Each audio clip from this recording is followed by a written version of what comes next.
के पाठक को मद्य निषेध विभाग से शिक्षा विभाग का अपर मुख्य सचिव बनाया गया है। मतलब संकेत साफ है, अब सरकार शिक्षकों से दो दो हाथ करने की तैयारी में जुट गया है।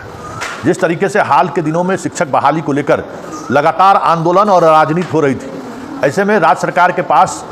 एक ऐसा तुरुप का एक्का है जिसके सहारे बड़े से बड़े शख्सियत वाले लोग क्यों ना हो, बड़े से बड़े रसूख वाले लोग क्यों ना हो, संगठन के मामले में सबसे ताकतवर संगठन क्यों ना हो, एक ही व्यक्ति है ब्यूरोक्रेसी में जिसके सहारे नीतीश अक्सर इस तरीके के संगठन और व्यक्ति को साधते रहा है, वो है के पाठक। जी हाँ, और के पाठक ने शिक्षा विभाग का पदभार ग्रहण करते हुए उन्होंने एक फरमान जारी किया है, और वो फरमान है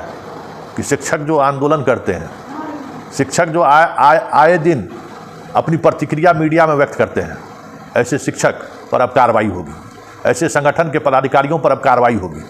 और कार्रवाई इस स्तर तक होगी जो लोग सोच नहीं सकते हैं। मतलब साफ है कि जिस उद्देश्य के लिए के पाठक को शिक्षा विभाग में भेजा गया है, उस उद्देश्य में पहले दिन से ही के पाठक लग गए हैं। और ऐसे शिक्षकों की खैर नहीं है जो पॉलिटिकल पार्टी की तरह आए दिन बयान देते रहते हैं। अब उस पर के पाठक की खास नज़र रहेगी, और के पाठक ने इसके लिए एक सेल का गठन किया है, और ऐसे तमाम शिक्षकों को जो धरना प्रदर्शन या मांगों को लेकर नेतागिरी करते हैं, उसकी सूची भी तैयार की जा रही है, और उनको उस तरह के संगठन को अवैध घोषित कैसे किया जाए, इसकी भी तैयारी उन्होंने शुरू कर दी है। आपको याद होगा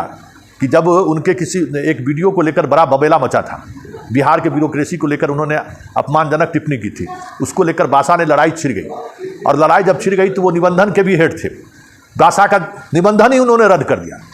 और निबंधन जब रद्द किया मतलब बासा एसोसिएशन को ही उन्होंने अवैध घोषित कर दिया। और जब वो हाई कोर्ट गए तो हाई कोर्ट भी के पाठक के निर्णय पर रोक नहीं लगाया, कहा आप उनसे बात कीजिए, और अंत में स्थिति ये हुई कि बासा जैसे मजबूत संगठन को भी उनके सामने सिलेंडर करना पड़ा। सरकार के पाठक के इस योग्यता को समझती है, और हाल के दिनों में जिस तरीके से शिक्षक बहाली को लेकर शिक्षक का तेवर उग रहा है, और बात बात में पटना में प्रदर्शन और धरना वो करते रहे हैं, ये तय मानिए कि अब आगे वाले समय में के पाठक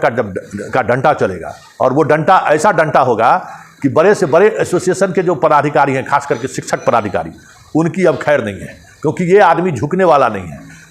हाई कोर्ट के अवमानना के मामले में भी जब इन्हें कहा गया कि आप हाजिर होइए नहीं तो आपको जेल भेज देंगे, तो ये इतना जिद्दी स्वभाव के अधिकारी हैं कि माफ़ी मांगना तो दूर, हाई कोर्ट में हाजिर तक नहीं हुए, अंत में हाई कोर्ट को ही उस अवमाननावाद को स्थगित करना पड़ा। तो ऐसे अधिकारियों के सहारे अब नीतीश शिक्षक आंदोलन को भी कंट्रोल करना चाहते हैं, शिक्षक बहाली को लेकर जो एक अलग तरीके के नैरेटिव बनाने की जो कोशिश राज्य में हो रही है, उसको भी नियंत्रित करना चाहते हैं। अब देखना यह है कि के पाठक जो अभी तक जिस विभाग में गए हैं, उस विभाग के अधिकारियों और कर्मियों की तो जो स्थिति है सो है ही है, जिस अंदाज में वो काम करते हैं, शिक्षा विभाग जैसे विभाग में जहाँ सबसे बड़ी समस्या है, और यहाँ कुछ न कुछ ऐसी चीज़ें चलती रहती है, आए दिन सबसे ज़्यादा समस्याएं शिक्षा विभाग में ही हैं। पीके शाही को मंत्री बनाया गया था कि जितने कोर्ट में मामले हैं उसको कैसे निपटारा किया जाए, पीके शाही हाथ खड़ा कर दिए, विजय चौधरी हाथ खड़ा कर दिए, अशोक चौधरी हाथ खड़ा कर दिए। अभी हालांकि चंद्रशेखर मंत्री हैं, लेकिन वो भी असहज हैं इस विभाग को लेकर। अब देखना यह है कि के पाठक क्या करते हैं, क्योंकि इतना तय है के पाठक का जो अंदाज रहा है ना, उस अंदाज में सोमवार से शिक्षक नेताओं की गिनती शुरू होगी कि कौन नेतागिरी कर रहे हैं, और उन पर कार्रवाई जब शुरू होगी तो देखने वाली बात होगी कि कौन पीछे हटता है। क्योंकि इस बार दो ताकतवर एसोसिएशन भी कर सकते हैं और व्यक्ति भी आमने सामने। शिक्षा विभाग का, शिक्षकों का एसोसिएशन भी काफ़ी मजबूत है,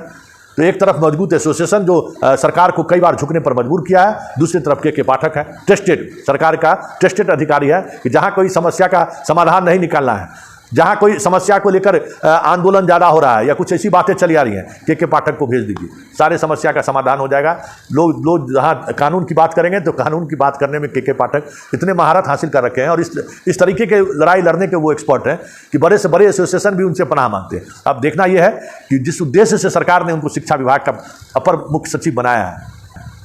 शिक्षकों के साथ उनका क्या व्यवहार रहता है, क्योंकि आज के तारीख में भी शिक्षकों को लेकर आम लोगों में धारणा सही नहीं है कि पढ़ाने के बजाय ये राजनीति करते हैं। ये आम धारणा है, पढ़ाई से कम वास्ता रहता है, राजनीति से ज़्यादा वास्ता रहता है। कैसे डिप्टेशन में चले जाएं, कैसे कहाँ पढ़ाने की जरूरत नहीं पर महसूस हो, स्कूल जाने की जरूरत ना हो, विभाग के ही किसी दफ्तर में हम अपना डिप्टेशन करा लें। तो ऐसे तमाम इस तरीके की डिप्टेशन कराने वाले शिक्षकों को अब स्कूल में 9 बजे से लेकर 6 बजे तक रहना होगा। के पाठक ने ये फरमान जारी कर दिया है। देखिए आगे आगे होता है क्या, लेकिन इतना तय है कि के पाठक का जो अंदाज रहा है ना, उस अंदाज में बड़े बड़े सुरमाओं को भी जो है सर झुकाना पड़ा है।